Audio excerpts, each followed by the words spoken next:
Welcome to the Entrepreneur Odyssey, the podcast that dives deep into the journey of visionary leaders and business builders. Today, we have a truly inspirational guest, a man who has not only built a thriving tech company, but also leads a global organization dedicated to communication and leadership. Toastmasters, some of you may have heard of it. So please join me in welcoming Matt Kinsey, founder of IT Fusion LLC. Welcome, Matt. Pleasure to have you here today. I'm glad to be here, Tejni. And so, Matt, you've had such a varied career, really interesting career. So, I'd love to talk a little bit about your background and talk about your path into now founding and owning IT Fusion. Sure. Yeah. So I've worked with computers for a very long time. I started when I was very young. And so I've always been interested in them. When I got out of college, I gravitated towards technology roles, and that's been what I've done most of my life is technology-based companies and technology roles within larger companies. So that's kind of my background. I'm an hardware infrastructure networking person. I'm not so much on the software development side, but I've been a scout volunteer for 30 years. I've been in Toastmasters for this is my 23rd year in Toastmasters. And as you mentioned, I did serve as the international president for Toastmasters in 2022 and 2023. That's incredible. That's incredible. And in terms of the various roles that you did early in your career, how have they helped shape your journey into owning your business now? What have you been able to take from some of those early roles? Like I know we were speaking off air about you starting your career at Office Depot, I believe. Well, I actually started my career at Kinko's. Kinto's, excuse me. Yeah. And I learned a lot about customer service. I learned a lot about management. I learned that the customer isn't always right, but it's our job to make them right. That was the way we put it in the region I was in. It's your job to make them right, but they're not always right. Sometimes they're wrong. And the actual Mm. quote is that customer is always right in matters of style and taste. It just gets shortened and cut off. So Yeah. that's part of it. And then, I was doing graphic design. And so I was typing up resumes and flyers and business cards for customers, doing some logo design. But then as Kinko's became more computer based, I became more computer based professionally. Okay, interesting. And then from there, I did a couple other projects. But my last corporate job, as you mentioned, was at Office Depot, where I was an IT architect, which is a high level IT engineer that was creating systems and doing IT project management. So I wasn't doing the day to day IT stuff. But then in May of 2007, I left right around the time of my anniversary. That would have been my 18th anniversary. Okay. My wife and I leaving. It was that week I left Office Depot and went from, a six-figure income to $0 income overnight. Wow, wow. And what made you make that switch? It wasn't any one thing. It was a combination of things. Um, I was having some challenges. Um, it was time for me. I'll just say it was time for me to leave Office Depot. Okay, Yeah, so fair I enough. don't want to get into why, No, but there were just some things going on there that it was time for me to leave. sure. The second Um, thing I would say is that, I'd gotten acquainted with a mental toughness coach through my work in Toastmasters, went to some of his programs and he was doing some mentoring on me. And I kept thinking about what freedom really means and how you look at yourself, even as an employee. And one of the things he said that stuck with me was that, you know, everyone's a business owner. You may just have one client, which is the company you're mm, working for. But if okay. you look at yourself as a business owner on a regular basis, then you're going to be in good shape. Okay. And so I did that. I'm like, well, I've just got one client. I've convinced one client to hire me for a lot of money. I can probably convince more clients to hire me for less money, which eventually did come about. So that was part of it. But part of it was also just the freedom of time and choice, and I wanted to be very careful that I didn't get into a situation of changing one boss and turning that into, 50 bosses.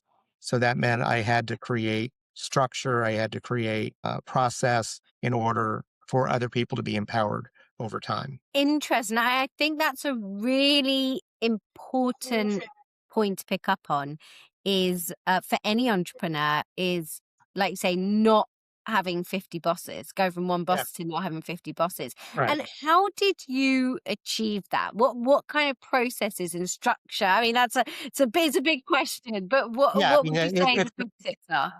it's not like I did it like day one. It's, No, I I made understand. plenty of mistakes of, giving out my cell phone number for technical issues Yeah, and being too responsive. And there's an interesting thing about being too responsive. You would think people would appreciate it and they do, but if you're too responsive, the way someone put it to me, it's like the boy who wants to ask the girl out and he follows her around everywhere.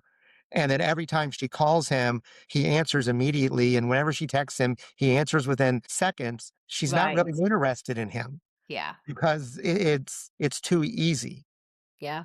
Mhm. and she's too eager. So that was part of it. Then building process. When we hired our first person, okay, we had to build process because the stuff couldn't just be in my head of how to Mhm. do things. He had to figure them out, but we needed to help him figure them out by giving him process and documentation. So looking at it from an early stage, when we made the decision, we really wanted to turn the business into an asset and not just a lifestyle.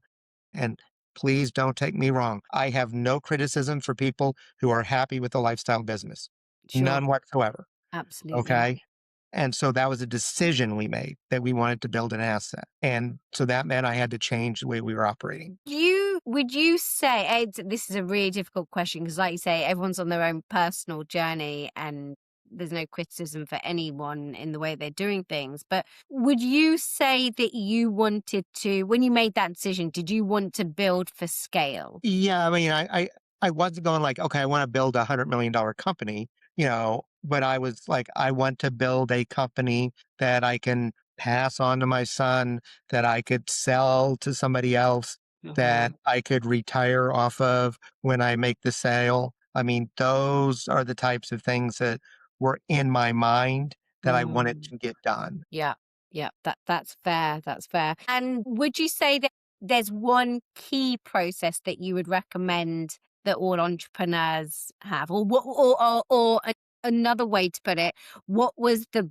single biggest process that you implemented for your business for it to get to that next level? I think for us, it was, tools drive our business. So it was getting the right tools in and learning how to use them effectively. And that's an ongoing process. We may be using more of the tools than other people are. I can't say for sure, but I know Mhm. there's a lot that tools can do that we are not utilizing right now. So that's an ongoing process because the tools change over time.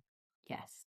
But I think the biggest process for me was getting involved with accountability groups. So from the business side, networking group, that led into accountability groups and CEO or position accountability groups. And I'm actually in two. I'm one that is industry specific and I'm one that is cross industry, where I'm the only one in my profession in it.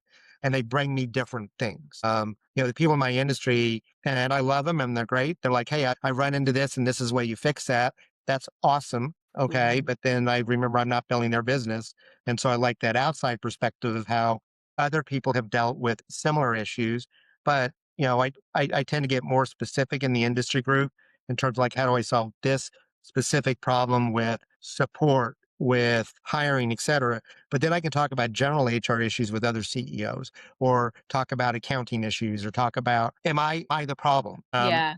Hard to do with technology owners to say, well, am I the problem? Because they're probably going to go, yeah, you're the problem. Okay. But, when you've got a good CEO accountability group and I'll say, yeah, you're the problem. Okay, great. So how do I fix it? Okay. And then they can talk about their journey. So that's why I like both of them. So I would say it's a mindset of constantly learning, being willing to be vulnerable in the right framework and seriously considering the advice you're given. Not all of it's going to work for you, but you want to consider it and say why. And one thing I learned is if I hear some advice and I just bristle at it, there's a reason and I need to figure out what is it. And for me, Mm. 75% of the time, it's like you've been fighting doing this and you need to do it. Okay. Okay. Yeah. That I bristle at it because I like know they're right and I don't want to do it. Now, some of the time it's not that. Some of the time it's just like it just Mm. doesn't resonate with me at all. It's not who I am. It's not how I want to operate. But frequently, and it's funny because the more upset I get about the advice, the more likely it is that I need to listen to it. You need to take it. Yeah. Yeah. Yeah. That I think will resonate with many, many Yeah. entrepreneurs out It's like, there. why am I so mad at this advice? It's like, yeah, because they're right. Yeah, that's typically the way it goes. But I love that. I love that you are surrounding yourself with industry professionals because that's important, and as well as CEOs from different industries Yeah. and getting advice from both sets of groups. Yeah. That's great advice. I'm going to change track a little bit just to talk about what actually it follows on nicely. But obviously, everyone has growing pains. Everyone has teething problems right at the start of setting up their business. What would you say was one of the biggest challenges you faced when you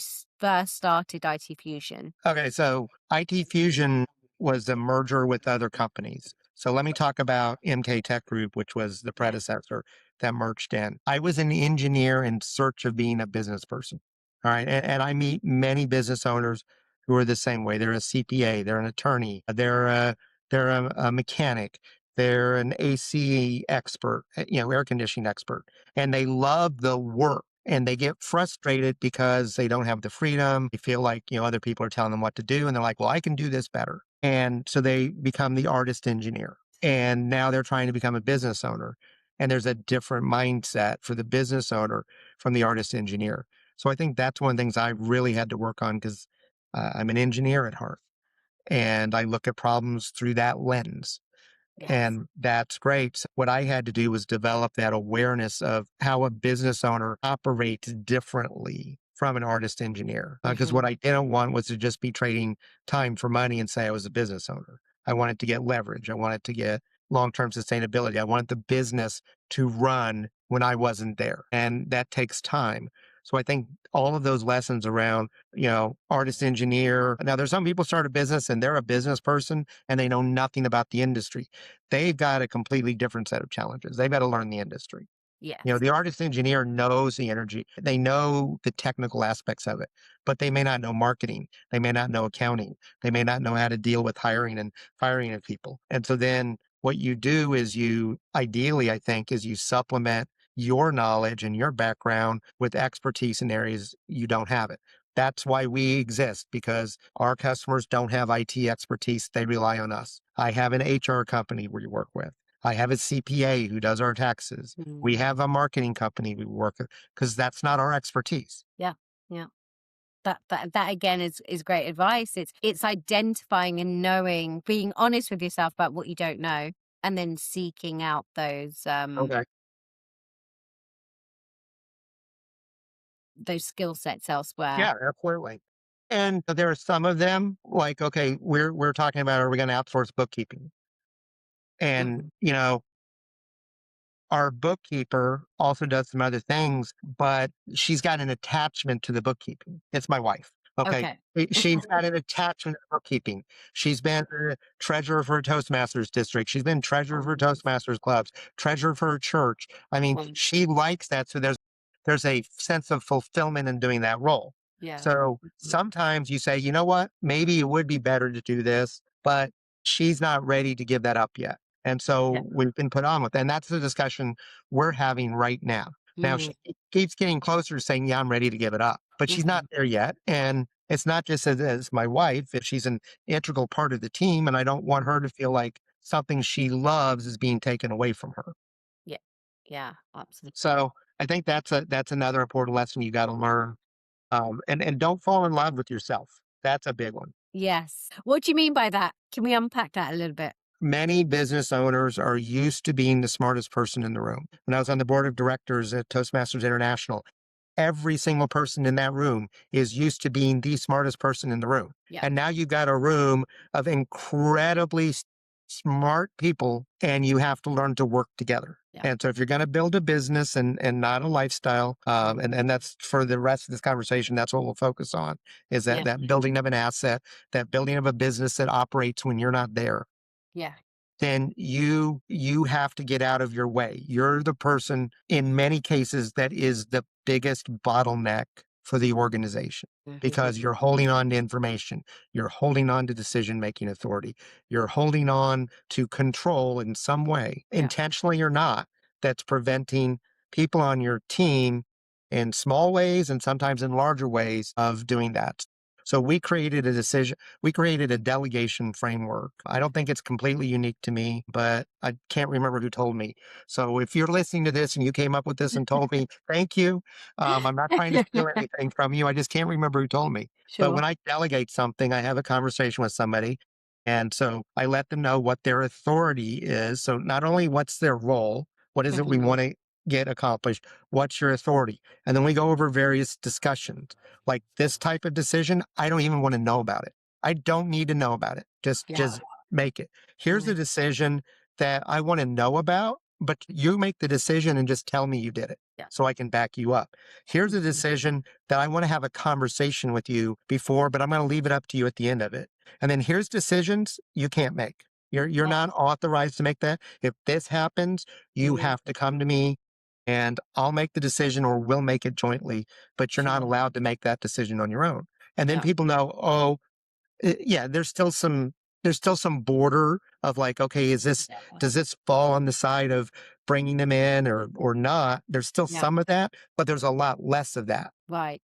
Yeah. And that's really important. It's creating those clear guidelines about what their responsibility is versus what their responsibility isn't. And yeah, But it's no, like, that's it's like if you go to, from the accent, I'm assuming you're in the UK. So like if you go to Sainsbury's, yes. okay, and you have a return and it's over a certain dollar amount, you have to go to a separate place to do that return. Yeah. The person who's ringing you up can't do the return because Yeah. they don't have the authority to do it. And Yep. then the people in that other room, they have a different authority. Like, okay, if it's below this, they can do it. But if it gets above that amount, then a manager has to come in to review it. Hmm. It's Yeah. the same type of thing. They know what their role is. They know what they're allowed to do. And what they're trying to do is find the right spot between giving people authority and holding accountability. I think what it also does is it helps prevent what I call the Mickey Mouse rules. Okay.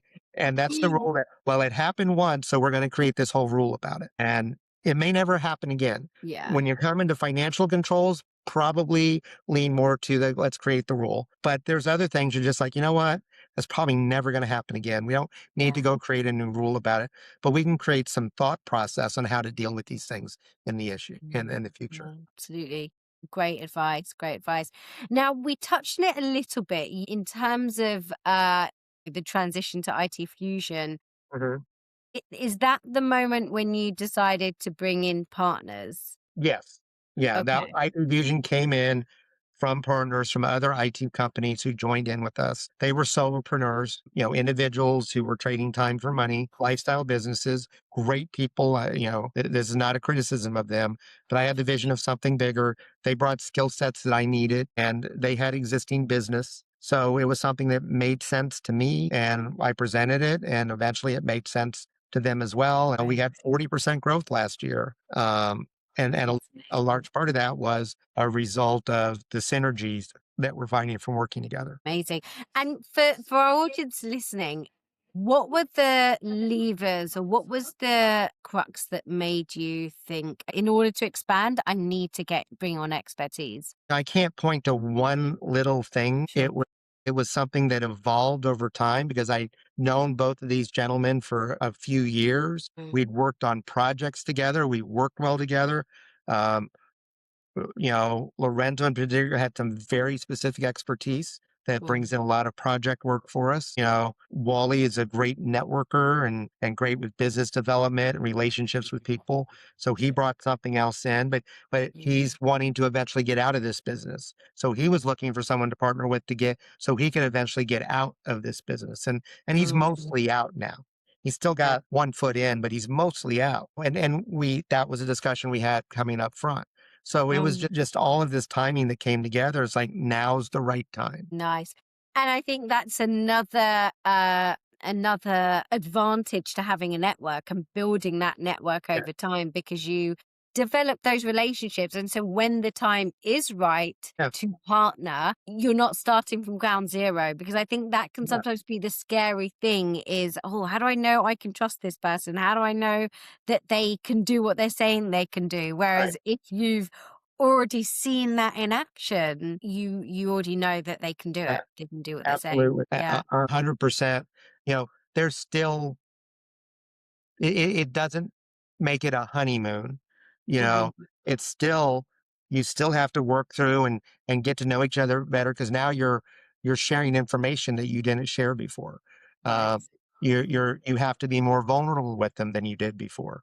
But at least you have a sense of their work ethic, you have a sense of their personality, Yeah. you have a sense of what you like about them and the things that drive you a little nuts. Yeah. Because you're going to have that with anybody you work Of with, course. anybody you have a relationship with, and you're like, but I can live with those. I can live with those little things because the entire package is worth it. Yeah. And so I think that's important. That if you're going to go in to business bed with somebody else, you need to know who they are. Yeah. Yeah. And you need to know what their expectations are and are your expectations aligned? So we originally had another partner, expectations were not aligned, and he exited within the first year. Okay. And that was good for all of us. And we still, we still get along. And we're Mhm. not really doing business together, but we still get along. There's no real animosity there. It just expectations weren't aligned. But I Right. think if we had continued on that path, animosity may have developed. Right, right. So again, that's certain. It's knowing when to make the decision to, in a way, like you say, exit. Cut ties sounds too harsh, but cut ties from a business Yeah, perspective and and partnership perspective. I remember what our marketing coach at the time had said. I just remember this quote. She goes, "If you're laying in bed thinking about somebody and you're not married to them, they've got to go. Interesting. Either Interesting. either it's a really they've got to go because they're really bad for you, or they got Yeah. to go because they're dangerous for you. Okay, And you're too interested in them and they've got to go, or yeah, or you're just like they're driving you nuts and you're thinking about it before you go to bed. That's time. That is your ultimate signal. They got to go. yeah, great. Yeah, that's so interesting. I haven't heard that before. She's very direct. Yeah, yeah, but I think that's actually pretty sound. But well, it's making me think now. Who do I think about in bed? But Yeah, yeah. Anywho, that's a whole different podcast. absolutely. So let's talk a little bit about industry trends and what Sure. you're seeing today. So in the IT space in general, so I would say in the overall economic space, global geopolitical issues are a legitimate concern for everybody. You look at the stress in Southeast Asia. You look at the stress in the Middle East. You look at different political leaders, without naming them, who who are, let's say, bombastic. Okay, and it Mm, creates tension. We've got fighting with Russia and Ukraine. We've got fighting with the U.S., Israel, Iran, and dragging mhm, other nations into it. We've got tension between China and Taiwan and mhm, concerns there. Australia is making some moves that look very interesting because they've mhm, still got tension with China. The entire the entire area there in the South China Sea with the Philippines and Indonesia and everybody else with territorial disputes on the water with China. So that's very tense, yeah. and that affects people and it creates uncertainty. Cyber criminals prey on that uncertainty. So what Mhm, we're seeing is that the attacks are getting more sophisticated. They're yeah. getting more directed towards you, and there is not a single business owner who is not a target Mm, because it's not some person sitting there and saying, okay, I'm going to go after Tejneed's company. It's an automated system going, what can I find out there? It's a criminal walking down the street, checking car doors and going, this mm, one's open. They don't care that it's your car or my car. They don't care whose car it is. yeah. So what they're doing is they're saying, what can I get into? What can I Mhm, find? And what can I get out of that knowledge that I gain and mhm, that exposure that I get into their organization? We've seen ransomware demands that were exactly the policy limits. We've Right. seen ransomware demands that were exactly the amount of cash that they had in their bank account, Scary. which tells you how far into the system they've gotten. So Mm. those types of things tell me that it's just going to get more and more sophisticated. So that's one thing. AI and automation is a game changer for us, for everyone in my industry, the companies that embrace it, the companies that figure it out in a reasonable way, or the companies that, 10 years from now are still going to be here. The companies that don't, I'm not going to say they're all going to be gone, but a much higher percentage of them will be gone than the ones who do figure it out, because Yeah. it's the fastest growing technology in the history of mankind. Huge. It's producing real value for organizations. Mm-hmm. Block just laid off a significant portion of their workflow. They're a SaaS company Yeah. because they don't need them anymore. Yeah. Yeah. It's happening everywhere. Yeah.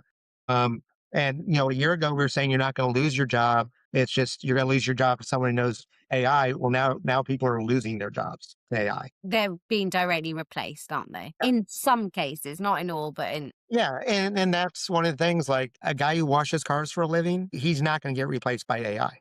right, right. Software developers are getting replaced by AI. And so I know. if you want a better reason for people to embrace trades than we've had in years, this is the time, because This is it. tradespeople are not going away. Plumbers, Yeah. mechanics, Fissions. Yeah. HVAC technicians, care teams, they're not going away because you can't automate that. Yeah. No. Yeah. Totally. And actually, because I read somewhere that electricians are probably the most sought after trades people at the moment because of the data centers. Yeah. And we like that's why we like hardware.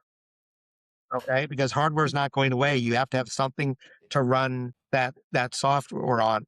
But software developers used to be a super secure field. It Yeah. is less secure than it's ever been. Yeah. Yeah. Yeah. Even cybersecurity. Now we rely on AI. We can't keep up without it. Yeah. But you need that human touch Mm, in those high risk areas. yeah. Law is still subject to delusion. It's still making up case law, especially for those Mm, who are in a common law system like the UK, mhm, the old British Empire areas. That case law that defines our history and how we make decisions, it still makes things up. But we're mhm. seeing tremendous strides in medicine and law with these different versions of the engines. Yeah. Yeah, it's fascinating. So I'm going to touch on a couple of things that you Sure. mentioned just then. One, I really want the audience to hear about some of the services and offerings that Sure. IT Fusion have. So could we talk a little bit about that? And do Absolutely. they answer or can they address the two concerns that you meant? Well, yeah, the couple of concerns that you mentioned there. So I would say the other area that we're seeing is compliance costs are going way up for companies. Yes. So at IT Fusion, we essentially are your IT department. Okay. We Hmm. do not do software development. That we made a conscious decision not to do that. And we don't do cyber forensics work. Those are the people who come in after a data breach and figure out exactly what happened. Hmm. We're on the prevention side. We're trying to stop everything from happening and providing the evidence for the cyber forensic specialist to be able to track down exactly what happened. So that's Hmm. what we're doing. So our top level is a fractional chief information security officer or chief security officer.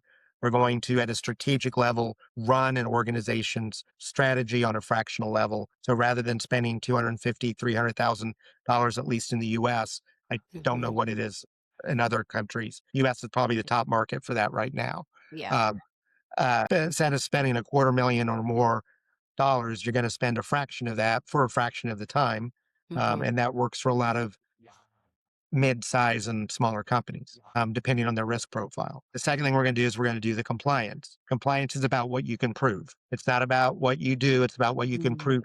So Yeah. we're going to make sure that you've got all the evidence to say, yes, here's our policies, here's our controls, here's Mm. evidence. Just like if you've ever been through a financial audit, they're like, what are your controls? Oh, we need 2 signatures for vouchers over this much. Okay, show me Mhm. the vouchers. It's the same thing. Like, Yeah. oh, you require this. Show me you're doing it. Okay, you require this. Show me you're doing it. Yeah. So that's the other piece. Then we do the cybersecurity, which is about the prevention. We're going to protect the most significantly impacted areas, which number one is email. Number two Mhm. is endpoint. So we're going to make sure that those are protected. And then we have companies who do application security that we can refer people to. And then we do the day-to-day IT support. So Okay. combined, we're going to try to make sure that you're protected, that you're defensible. We use a standard that's based on ISO 27001. It's the NIST 800 series it's the National Institute of Standards and Technologies in the U.S. It's what implements ISO standards in the U.S. Okay. And because the U.S. can't just take the national international standard, of course not. Remember, it's a standard, it's not an implementation. So NIST is an implementation. And we use the NIST cybersecurity framework, which defines that. So everything we do, are we trying to detect problems? We trying to prevent problems. We try to recover from problems. Okay. And that's that whole cycle that we make sure that we address all 5 areas of the NIST cybersecurity framework. That's excellent. And obviously, you mentioned your sort of target audience is small to mid-size or Yeah. mid-size to small companies. And then can we talk a little bit about the future of what your future goals and aims are for the business? Yeah, I mean, we're trying to build. Look, I'm 57 years old. I'm not planning to retire early. You don't I look at plan to keep working, but I don't want to have to work. Okay, yes. so there's a difference. So I'm in a 8 to 10 year time frame before I'm like not planning to work full time. So I want to see 5 to 10x growth in that time frame. Okay. Okay. We grew 40% last year. If I grow 40% for 5 years, well, that's doubling in 2.5 years. Okay. So it's a stretch. It scares me a little bit, but at the same time, I'm like, yeah, we may have to employ different strategies than we've done in the past to grow to that size. We Mhm. probably will. So that's part of it. And part of it is, we really want to grow the compliance side of the business because no matter what's happening with the technology, compliance is not going to go away. Governments are requiring more and more. I mean, you've got GDPR in the Europe. EU. Yeah. Here in the US, we've got California. There's California Information Privacy Act. There's New York Shield Law. There's a Florida Information Privacy Act. Industries now are being required. The U.S. Department of Defense has CMC. And if you're not, depending on the level of your company, there's different levels. But if your company is large enough and you don't have this certification at that level, then you can't even bid on a contract. So you were seeing enforcement. Mm, What we're seeing primarily is primarily being driven by cyber insurance companies, by commercial insurance companies, because they don't want to pay out. So they're saying, well, if you have this policy, if you want to get a payout on this policy, there's a breach, then you have to do these things. And so that's actually driving a lot of the compliance work. It's not government, it's not the individual industry, it's the insurance industry that's driving it, which insurance. they've also driven worker safety. Okay. Yeah. That's why we see health insurance companies, at least in the United States, doing health programs, doing benefits for, counting your steps and tracking Mm, your food intake and things like that you can get points. And those points, in some cases, can give you discounts on your health insurance yeah. because they're trying to reward positive behavior. We haven't quite seen it to that level here in Europe yet, but I suspect we'll probably head that way. Europeans have a very different mindset on privacy than most Americans do. Yes. And I Yeah. think it's fascinating here in the US, at least, it's very fascinating that people don't trust the government. I think that's pretty universal. People don't trust the government, but they'll give every bit of information they have to Google and Apple. Yeah. And I'm like, Yeah. Yeah. let's just think about this. There's all this talk about the profit incentive and, with capitalism and socialism and social democracy and communism and all these different isms out there. But human behavior is pretty consistent, I would say. Yeah. Well, look, I think we in the UK, where we tend to go the way of the US, but just a little bit behind. To, Right. to be completely honest. But I do agree in terms of our level of trust in allowing our data to be used everywhere. We're a little bit more guarded from that Yeah. perspective. I Yeah. there's a saying that I always remember, and it's like, if the product If the service is free, you are the product that's being sold. Yes. That's so true. That's so true. Yeah, I couldn't have put that better myself. Yeah. It's a very interesting time that we're all navigating, to be honest, Absolutely. with regards to, because you're almost a prisoner of your devices to an extent. For many people, and it's funny because, I've done some generational studies, and my generation, which is Generation X, is actually worse than some of the young kids with it. Really? In Oh, terms yeah. of giving your data out, or Yes, because we don't grow up with the awareness of it. yeah. We learn to trust and be self-sufficient, at least in the US, Gen X. We're known as the latchkey kids. We came home when the street lights came on. I don't know if that was a thing in the UK, but that was when you had to be home, was when the street lights Okay. came on. I mean, I would leave the house on a Saturday morning, at 7:30, 8 o'clock in the morning, and I wouldn't get home until the street lights came on. And my parents had no idea where I was, and Okay. that was normal. Yeah. So we were taught to be self-sufficient in a Oh, way that perhaps some of the younger generations haven't been taught. Um, you know, but the proliferation of this always connected, X is also they tend to be one of the hardest working groups because that was an expectation is you work hard, mm. and work life balance, which I'm writing a book about why that's a bad concept. But the goals of work life balance, main Gen X define themselves by their career. Interesting. We'll have to have you back on the podcast when you release the Yeah, book, because it yeah, sounds it's like a gonna be fun. fascinating read. Probably about a month out, more or less. Oh, not too far. Not Yeah. too And it's far. not a technology book. This is about the framework of work-life balance and why for many people, at least in Western culture, it is a harmful framework to try to achieve. Oh, Not the goals, but the framework itself. we're gonna have to unpack that a little bit more Yeah, later down the line. I'm absolutely. looking forward to reading the book when it comes out. Yeah, I'll be glad to let you know. Please do, please do. It's been a real pleasure speaking with you today. Yeah. We didn't even get too much time to talk about Toastmasters. And would you like to talk a little bit about how Toastmasters has helped you in your sort of business? Yeah, because that's actually part of where the book came from. Because somebody asked me one day, because I spent 7 years on the board of directors in Toastmasters, a lot of time and hours, and they were like, "Well, if you hadn't all spent all this time with Toastmasters and scouting both, would your business be further along?" And I just almost blurted out, "Well, yeah, of course it would." And I stopped myself. I'm like, "Yeah, I don't know." Mm, Because I was in a business meeting last week and something I learned to do in Toastmasters was critical and I got oh, the deal. I was dealing with this business problem and something that I did while we were working with Toastmasters, which is a much larger organization than my organization, how we dealt with that informed me about how I could address it in my business. So maybe I wouldn't be as far along. And I mm, realized that there's this false dichotomy between work and life. There's mm, life and work is a part of yeah, that, just like everything else. So, I joined Toast. I've been speaking in front of groups for a long time.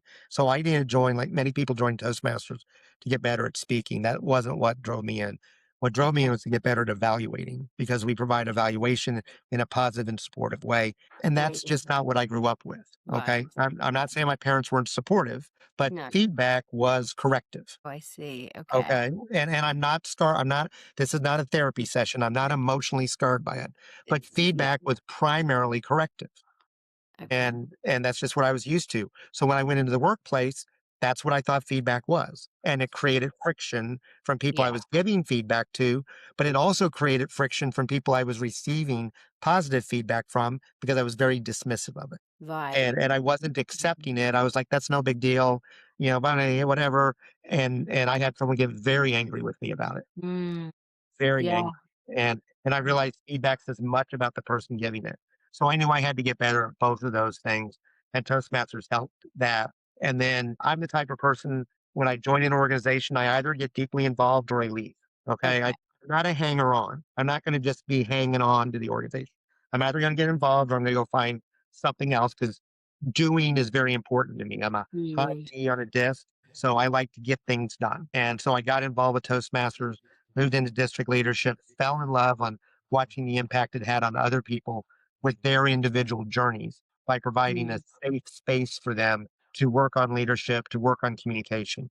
And so Yeah. that's what I did. And then eventually I was fortunate enough to be elected to the board of directors and then to the executive committee. And I served as international president and got to travel to many places of the world I probably never would have gotten to, like Tanzania and Oh, Dubai and Qatar and Turkey, places that probably amazing. weren't on my list to go to and just had the most amazing time uh, Yeah. while doing very important work for the Mm. organization, being on the executive committee during the entire time of the pandemic and Oh, watching our wow. organization shrink and then start to grow again. And to deal with being in person to being online in a matter of days. And then now moving back to more and more in person, but still with a much more significant online portion of the organization. So I'm still involved with them. But if you want to develop your communication skills, if you want to develop your leadership skills in a safe space where you're not going to be judged, where there's not a significant consequence.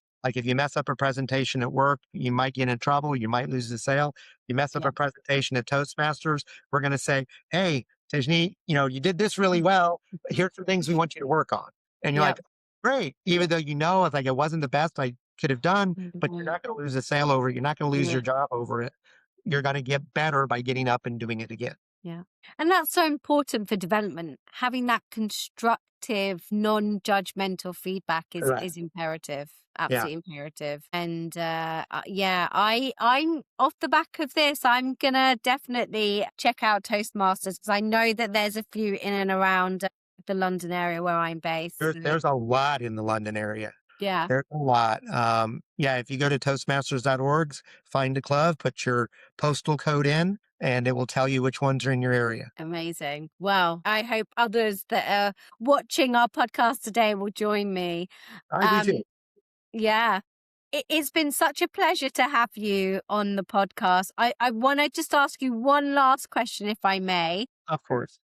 And that's right, because you mentioned that you want to grow the business X in the next 10 years. What are you, and that's a big target. What are some of the things that you're implementing to help you achieve that? Number one is questioning everything we're doing in a Okay. positive way. Because when I talk to people who've doubled their business from where I'm at now, who went from where I am to two times, and I ask them what changed, their typical response is everything. Everything. So not much work involved then. Our team looks different, our customers look different, our processes look different, our techniques look different. Everything has changed. Now, part of it Mm, is we're in an industry that's going to that enhances that change. But I remember when I hit a level in the company and I was talking to somebody and she goes, okay, now you have to get serious or you're not going to grow. She goes, because you can get away with stuff at that size business that you can't get mhm. away with where you're going now. And Right. it's the same thing. Anytime you move up in those stratus of businesses, what got you here will inform you, but it won't get you to the next level Mm, because if it would have, you'd already be there. it's fair. That's the way I look at it. So that's number one. Number two, we've identified the things we need to fix, and they are our top priorities, things that we've put off. I mean, we've been referral based for years and we've grown tremendously through referrals.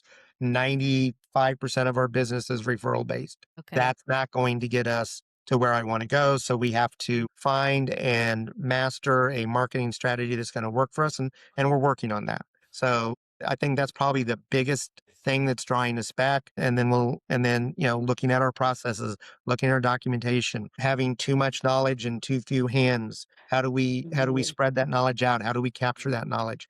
How do we make sure that our team is getting the ongoing training they need? So all of these are questions that I ask as the managing director of the organization on a regular basis. How do we get better? What levers can we pull that are Mm, going to make the biggest difference? And if I've got a letter that can 2x me and I've got a letter that can, 10, you know, x me, mm, but it takes three times the work. Well, I'm gonna do the 10x. Okay. During the pandemic, somebody said something, well, that's a good idea. And I remember very clearly, and I was president, I was on the executive committee at the time. I said, well, we don't need good ideas right now. We need great ideas mhm. because Yep. I can't chase good ideas because we're Toastmasters, as many associations did, had suffered membership loss during the pandemic. And, we have to shore up. That means we need great ideas, not good ideas. We don't have time and resources to pursue the good ideas. And I think business owners do that time. People will bring trade shows. Oh my goodness, trade shows. Go to a trade show and everyone's, oh, shiny objects, shiny Yeah. object. Okay, which one's going to make a difference to your business, to your practice? Which Mhm. one's really going to make a difference? And score those so that when you get back, you can go, okay, these are the three companies, the two companies, the one company, or no companies that you want to talk to. It's Yeah. okay to go to a trade show and tell everybody no. Yeah. Yeah, yeah, absolutely. Because I think when you go to trade show, you almost get sucked in a little bit, and there's excitement and the There- buzz, there- and yeah. Mm.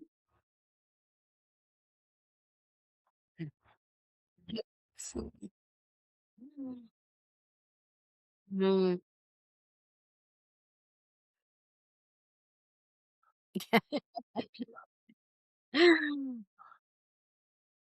Yeah, yeah, yeah. And do I want the time to spend with all five of these, six of these companies? Mm. Just getting more direct and focused in. I think that's what I'm really trying to get is focusing in on the levers that I can pull to make a significant difference. And then the smaller levels I have to leave to other people on the team. The level I'm at, I've got to be pulling the big levers, not the small ones. Yeah, makes complete sense. Makes complete sense. Well, look, this has been a really fascinating conversation, and I really appreciate your time today. And hopefully, the audience have got as much from this conversation as I have. And it's been really, really enlightening. And that's all for this episode of the Entrepreneur Odyssey. Thank you so much for joining us.